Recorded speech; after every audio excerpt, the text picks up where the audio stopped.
So let's talk a little bit about listening with kindness. When we listen with kindness, we allow our seniors to be able to have dignity, and we're showing dignity and care to them. We're providing opportunities for them to share what's important to them, and when we listen with an open heart, we hear what it is that they need, and maybe we can be a problem solver. I wanted to give you some examples in some ways that you as a team member could spread kindness to each other. So let's start by giving each other the benefit of the doubt. Some days are hard. This work can have some hard days, and we want you to give each other the benefit of the doubt. Be grateful. If somebody's helped you and supported you, share that you are grateful with them. That can be really helpful to them. Emotional support.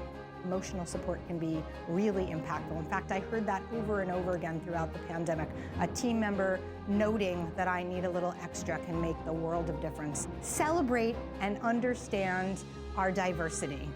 Be part of the solution. If we are an organization that accelerates at possibilities, we want you to be part of the solution.